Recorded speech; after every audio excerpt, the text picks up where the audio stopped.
All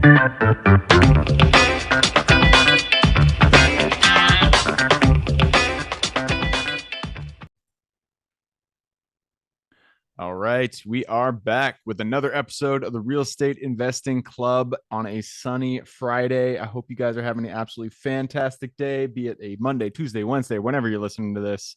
Today we have Brian Grimes with us from New York on the other side of the coast. Brian is a BRRRR strategy master in single family and now into multifamily. He's done over 300 flips. So if you guys are interested in that BRRRR strategy, which everybody should be because it is a fantastic way to go about real estate. If you're interested in it, this is the episode to listen to. So Brian, thank you very much for hopping on the show. Thanks for having me. Really appreciate it. Absolutely. I told you before we got on here, we like stories. We like to hear how people got to where they are today. I know you got a good one. So why don't we take us back to the beginning?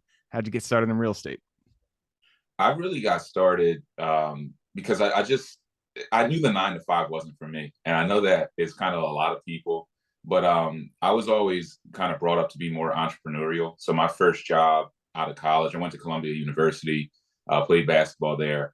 I got out and I started doing financial planning because they told me, well, you can kind of be your own boss, make your own hours. But I was working 100% commission, cold calling attorneys, just grinding. I probably made $6,000 my first 6 months, of doing it. So I'm kind of paying to work at this point, and gas tolls and just like sweat equity.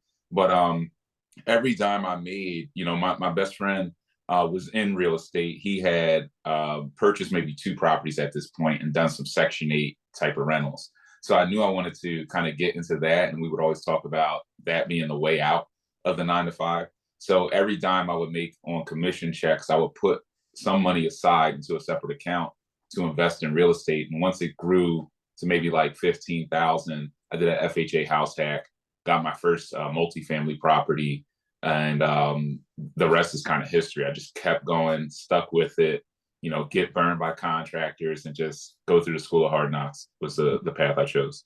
Nice, man. The School of Hard Knocks is the only school that that's available out there when it comes to real estate. So it is the good one to do. And I want to kind of point out that you started with 15,000. Everybody thinks, rightfully so, that to get started in real estate, you need millions or hundreds of thousands of dollars.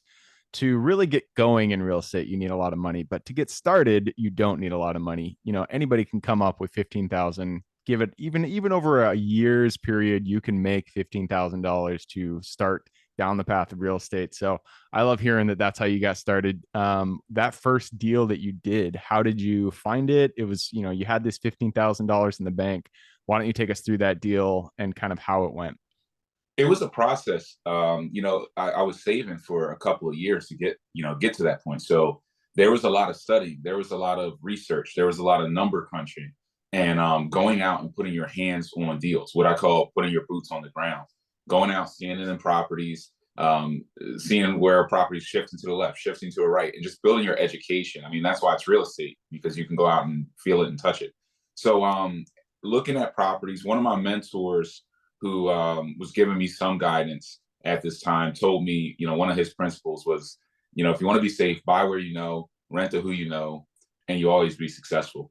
So I bought a property in my backyard, essentially, right in the neighborhood or a town away from where I grew up, and filled that property with tenants that were kind of like-minded. And I had a lot of success, but it was really going out and searching, finding the right deal, negotiating things like a seller's assist, doing an FHA house hack, putting down very little. And I came out of pocket about $6,000 for this deal, all in from the seller's assist and everything. It was cash flowing me about $1,000 a month. So I got all my money out in year one. And then, it's been, it's good when your first deal is your best deal, I'll say. So the first deal was definitely one of the best deals. And, that's why I tell people these days, you can do hard knocks, but mentorship can be better, because if you get off to a bad start with the School of Hard Knocks, one, it's 100 times more expensive than mentorship. But if you get off to a bad start, it's hard for a lot of people to recover. Most of the time, they're just kind of out of the game. Yep. Yeah. I've said that a number of times on this podcast. You want to have that first deal go right. It is very easy for deals not to go right, but you really want that first one to go right, which is why something like a mentorship is so crucial because it will, it'll give you guardrails to work with to make sure that that first deal does go right. So you get that motivation, you see the money coming into the bank and being like, wow, this model does work. I'm ready Yeah. to put more effort into this and get it moving forward. Um, so I'd love to hear that. Before we move on to the rest of your story, let's talk a little bit about Burr. For people who aren't familiar with it, I know, anybody listening to this podcast, you guys probably know what Burr is, but we're going to give an overview here. Take us through what is the strategy? How does it work? So the Burr strategy is essentially focusing on properties that are in shell condition. If we look at most of the major cities across the country, they were all built in like 1910, 1915. Everything's 100 years old. And there's so many properties that are falling down. So if you can buy a shell, so you buy it, you renovate it, you will put tenants in place, you will then refinance all of your cash out of it, and then repeat that process. So doing that over and over again, what it allows you to do is to recycle your capital. Like I started off with $100,000 loan, and I flipped that into a $50 million portfolio in 5 to 7 years with the Burr strategy. So just doing that over and over again, and then adding the we'll call it the gasoline of hard money and leverage and some of these other things. But I think it's for the people who get bit by that development bug. I mean, as I learned more about renovation, I started to see that trying to do things cosmetically, it doesn't work on a 100-year-old property. Everything's kind of old, it's past its lifespan. It's harder to go in and try to save some things and replace new things versus just start fresh, start from the four walls and just build it all back. Yeah. So when when you're looking at properties, you mentioned shell condition. I like that you said that because that, I did a few flips when I first got into this before I switched over to commercial. I wasn't any good at it, but it's because I didn't have the volume. Obviously you learn after you do so many. So Yeah. when I went into this, I was looking at fixing things that I could fix, and Yeah. then putting it back on the market. But I ran into so many issues, and the costs Exactly. inflated each one that I did. The cost was so much more than I thought it was going to be, just because Yeah. things come out of the walls. It's just harder to scope that into your budget because you don't know what you don't know. So Exactly. you said shell condition. I like that you said that because I feel like that probably makes it a lot easier for you to Exactly. project costs when you're going into this. Yeah, when you're starting fresh, it's a full gut renovated cost. So, I'll know if I'm going to buy a 2,000 or 3,000 3-story, square foot building, it's going to be 200,000 a renovation on average. Like I'll just know that. So I can now negotiate the right price, make money on the purchase, like they say, and just buy that deal and know that I can put in a really, heavy lift rehab into it. 200K for the average residential property, you can pretty much stomp that property out. Like you can put a real heavy renovation into it and get to the finish line. But when you go in and you think you can save things, here's the problem. There's money in this game, and there's materials money and labor money as you get into like being a real developer. And what most people don't know when they're getting started, they think all the cost is in the materials. So, I'll just save on materials and keep those materials here. But what you do is you increase your labor costs, because now the contractor has to do all this thinking, and they're going to sit back and stare at the issue for 2 hours and try to think through it. And if you're not standing in the property over them, you're going to waste all this time and labor money, and it's just going to eat you out of the project, eat you out of the profit. It'll kick you out of real estate, really. So once you start fresh, now you don't have to think. They can just start fresh, run straight through that job as fast as possible, and you save on labor, and you can negotiate down because most investors are afraid of those shells. So there's less competition. So it's the way to go.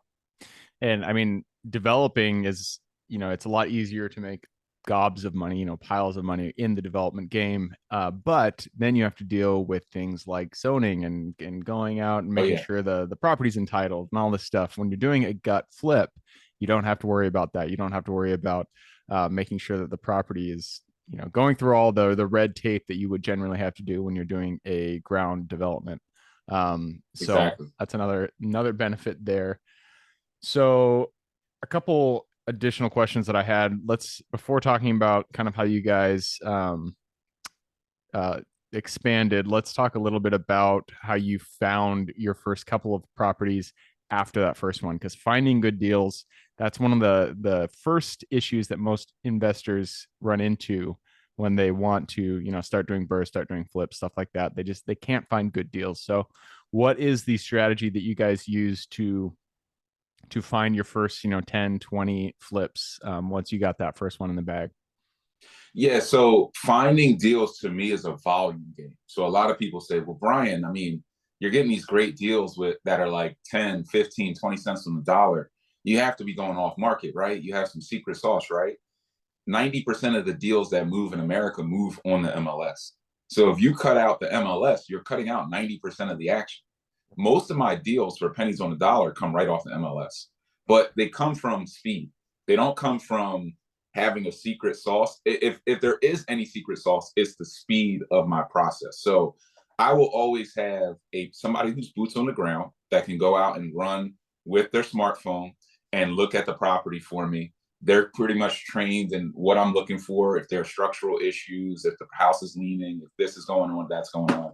And then I'll take that information, put together detailed analysis, and get offers out quickly. So if a deal hits the market today, I might be standing in it 2 hours from when it hits the market and be in a position to put out an offer same day, while the average person is stuck in the 9 to 5. They can't get out to see it until the weekend.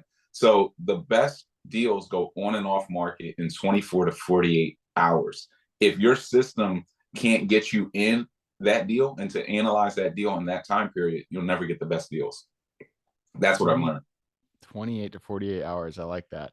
Yeah. So you guys, you don't do off market marketing. I know a lot of people, that is what they focus on, is the off market.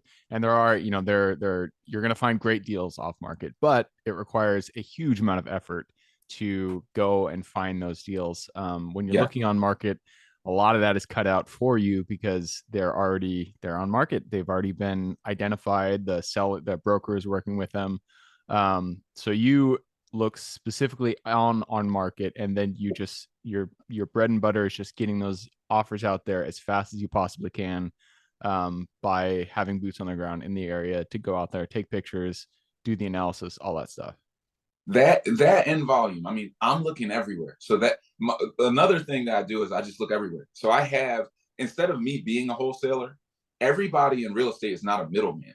And this is something that people have to learn through iteration.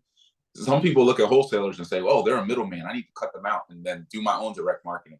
Well, like you said, they're spending a lot of time, a lot of hours. There's a lot of specialty involved in that. I've gotten deals where I've marked them up. I paid a wholesaler maybe $4,000 commission and made $100,000 off of the deal. So why would I cut that person out? Go bring me more deals. You make your money, I'll make my money. So I have a network of wholesalers. I go to auctions. I do MLS. I'm on Craigslist. I'm on Facebook Marketplace. I believe volume will allow you to cherry pick the best deals. So most of us, we can't get good deals because we lack volume. So we're always in bidding wars. We're always thinking the market is scarce because we're looking in one place. Even if you only look for off-market deals, you're cutting yourself out of the MLS volume. If you only look at MLS, you're cutting yourself out of the wholesale volume or the auction volume or the Craigslist and Facebook Marketplace volume. So it's throwing it all into the funnel and then sorting through and cherry picking the best deals. But you can only cherry pick from a place of an abundance. Yep. That's the only way to be able to cherry pick. Absolutely. Yeah. Do not worry about what the wholesaler is making, what the broker is making. Don't worry. All of that stuff does not matter. In fact, it's good because you want them to be paid because they're bringing you deals. We do a lot of off-market marketing just because we have the systems in place, but it takes a lot of effort, and everybody should be paid in the chain that brings a deal to market. And so definitely. I like that you do that you don't care that the wholesaler is getting paid, because I think that is, they are definitely providing a value as well. Absolutely. So let's move on a little bit and talk about today. You guys have gone from that you've gone from that first deal, the first couple of deals. How did you expand? How did you expand your team? You guys, sounds like 300 deals now you've gone through 300 deals. What allowed you to scale to that point? It's really just iterations. I mean, definitely having lending partners like some of the 100% lenders. that I'm, connected with, that'll give you all the money to, acquire and renovate properties. That can give you greater reach. It's truly, though, having your own system. So having your own contractors that are fully dedicated to scaling up with your ability to buy, because you can't go out and buy 20 deals if you can't monetize, you can't build through them. And especially if you have hard money in the mix, because, there's a turnaround time and a cost, an interest cost month over month. Getting your own warehouse, getting a fleet of trucks. So having your own dump trucks and delivery trucks so that you can move materials more efficiently than the competition. All of these things kind of work together to allow you to scale up to the point where you can do, 20 or 30 full gut renovations every quarter, and then start to put up, numbers, or have years where you do 100 deals a year. Nice. And you guys, it's, we were talking before the show, it sounds like you guys are no longer just doing single family, now you're doing multifamily. Has anything changed in that? I mean, really, it's just more rooms to me, but in from the gut renovation standpoint, how does that change when you're looking at the multifamily versus the single family? I think the multifamily is a little more attractive today. Like when rates are 3-4%, you can go into a single family, do a co-living, type of play, and make $1,000 a month per property. So those become more of the gold mine in a lower interest rate environment. But as construction costs have increased, as rates have gone up, the multifamily play, even from a full gut renovation standpoint, is much better. Even though there's a higher cost, there's so much more cash flow with that footprint on a multi that it just makes more sense in this higher rate environment. You need ways to offset the additional carrying costs or the friction on a monthly basis from the higher rates. So going with the multis has been more of a bread and butter, I would say, since like 2022, as rates started to spike a little bit after like March of 22. So multis are definitely king right now.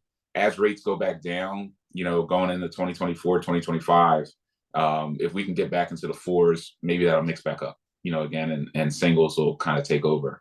But I like mixing them all into the mix. It depends on where you're at as well. Sometimes, I have deals where I want to make it a multi, but it's better as a single, because in this pocket of the market, single families are trading for more than multis. So you'll get a mixture of all. What I like to do is just be adaptive, adapt to the market, be able to do whatever the market is telling you. I look at it like sports. Like in basketball, if somebody's 3 feet off you, you shoot the ball. If they're right up on you, you drive around them. You have to be adaptive in real estate. Most of us have one strategy, like, oh, I'm Mr. Airbnb. And then when New York drops a 30-page document putting regulations on mom and pop Airbnb landlords, and it wipes you out of the market, you have no other strategy. You need to have multiple strategies to win in real estate. It's not how good you're doing, it's how long you're doing good. So you have to always keep that in mind. Nice. I love it. And that's another reason why I love real estate, is that there are also so many different asset classes. So if one asset class is not doing well, if multifamily is not doing well, mobile home parks, RV parks, self-storage, they might be doing well, and vice versa. So there's always different things to look at. I love that you say, read the field, understand what's happening, and act accordingly. So I did take a peek at the clock. It looks like we have run down the time. So it is time to jump into the quick question round. Are you ready? Let's do it. Let's do it.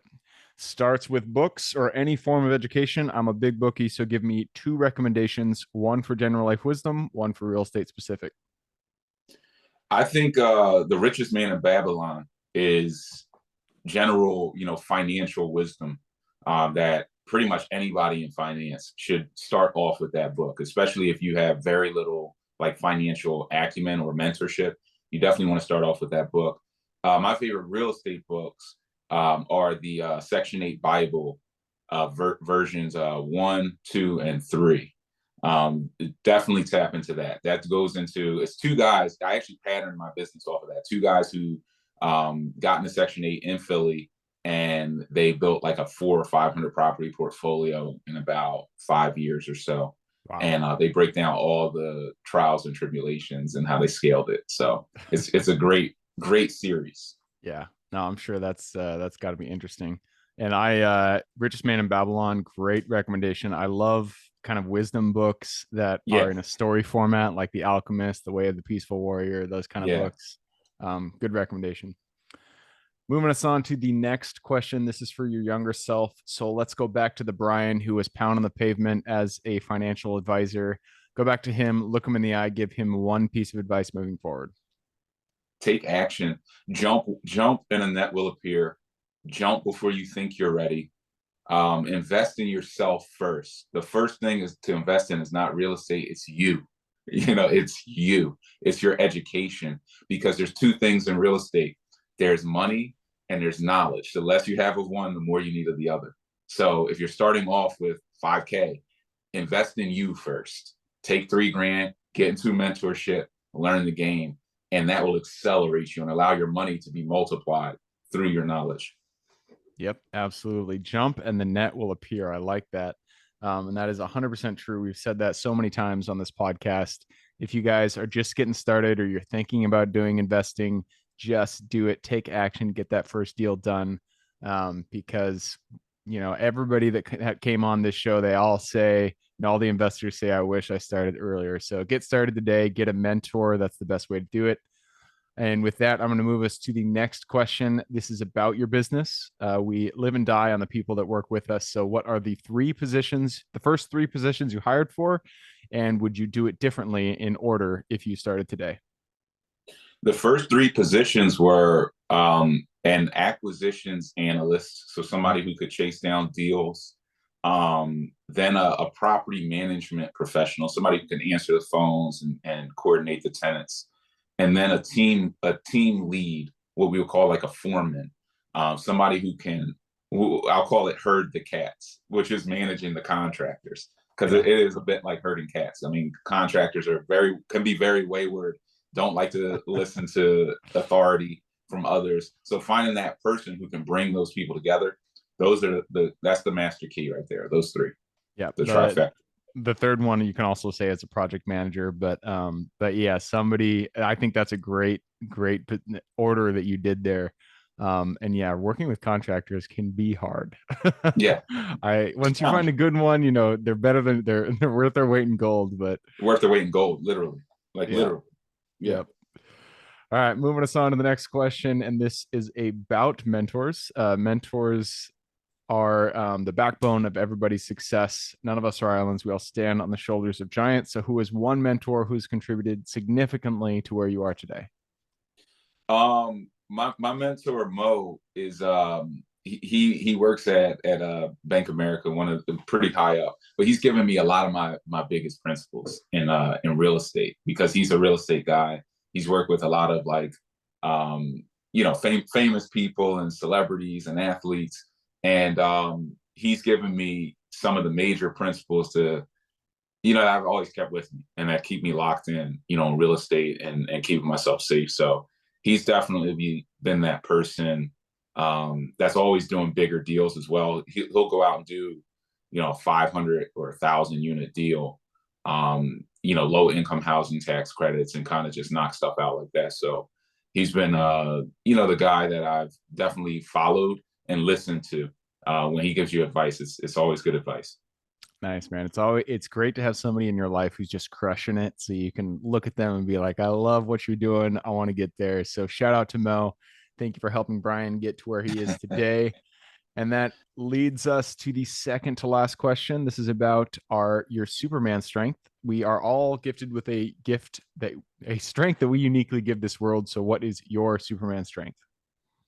I think it's it's building systems. I build systems that don't break at scale.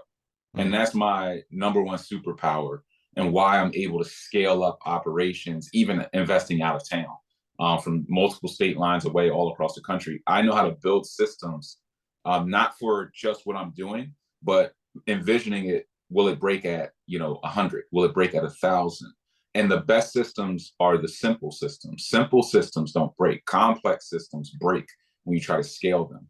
So that is my superpower. On top of that, it's obsession, being positively obsessed with what you would consider the main thing. My family mantra that my father got from his mentors. The main thing is to keep the main thing the main thing. There's a lot of distraction out here, social media, instant gratification, and it's hard for a lot of people to keep the main thing the main thing. For me, the main thing is real estate, and that's it. So the main thing is to keep the main thing, and it's real estate all the time. God, family, real estate. Nice. That is great advice, and it is very easy to get that shiny object syndrome and start to go off in all these different directions. But you really only see success when you hunker down, you focus on one thing, and you get it done. So that leads us to the very last question. This is for the listeners. You've given us a lot to think about. I'm sure people want to reach out, learn a little bit more about what you guys do. So what is the best way for people to get in contact with you? You can find me. I'm kind of all over the place. You can find me on LinkedIn, Brian Grimes Real Estate. You can find me on YouTube, Brian Loves Cash Flow. Brian Loves Cash Flow on YouTube. You can find me on Instagram, Brian Grimes _247 CFU for the 24/7 Cash Flow University. You can Google Brian Grimes Explains, and you'll find a lot of my content that all backtracks to a free training that I put together for you guys on www.workwithgrimes.com/cashflow, workwithgrimes.com/cashflow. And that's a free training that'll show you how to acquire properties for pennies on a dollar all across the country. You guys don't want to miss out on that free offer. Right on. So I will put those links in the show notes. So if y'all want to reach out to Brian and get a hold of that training, go ahead and click a little more in the description. It'll pull down the full description, and in there you can find Brian's URLs. All right, man, that wraps it up. Thank you very much for hopping on the show. Thanks for having me. Appreciate it. Absolutely. For everybody who's here with us today, thank you guys for showing up. You are the reason we do this. So if you guys have any questions whatsoever, reach out to me, Gabe at therealestateinvestingclub.com. And if you guys want to support the show, all we ask is you give us a like, subscribe, share, all that jazz. Other than that, I hope you guys have an absolutely fantastic week. Keep rocking real estate, and I look forward to seeing you on the next episode.